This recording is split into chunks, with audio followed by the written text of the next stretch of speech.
σήμερα έχουμε headball. Online headball. Και παίζει ο Άλεξ Βίσης Νίκος. Αυτή είναι η μεριά του Νίκου. Ναι, 1-0. Γενικά 1-0 ο Νίκος, όπως βλέπετε. Κολλάει λίγο.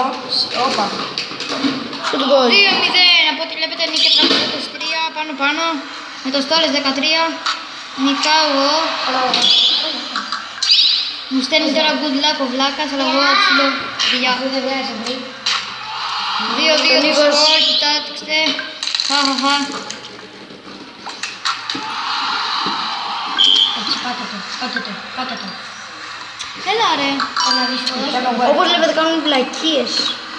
Ο Νίκος είναι αόρατος.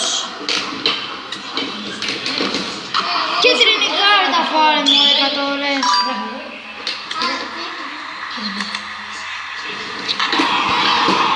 Η ανατροπή. Ο Άλεξ είναι καλύτερος όπως βλέπετε. Μου κάνει τελειάει. 5-3 το σκορ. Από ό,τι βλέπετε ο Άλεξ έχει 9 μέσα. Ναι! Κυρίες και κύριοι 5-4. 5-4, κοιτάξτε το. Κοιτάξτε. Και σοφαρίζω. Δεν θα σοφαρίσεις. Θα σοφαρίσω σε λίγο. Αλλά μέχρι τότε θα έχω παντρευτεί. Κίτρινη κάρτα. Έχω ευκαιρία. 5-5 το σκορ από ό,τι κοιτάτε μπροστά στην οθόνη. Διπλό. Κλείστο ρε Αρή. Κλείστο μουσική ρε ηλίθιο. Κολλάει λίγο για κάποιο λόγο σε μένα. Ναι, το σκορ είναι 5-5 ακόμα. Νίκ 423 και Στόρες 13.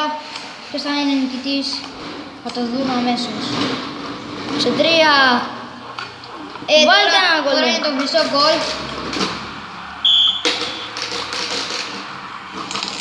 Πήρε κίτρινη κάρτα. Κι εγώ πήρα κίτρινη κάρτα. Ναι, το παίρνει ο Νίκος 423. Δεν μετρούσε πριν. Τέλος. Ευχαριστούμε για την παρακολούθηση. Γεια σας.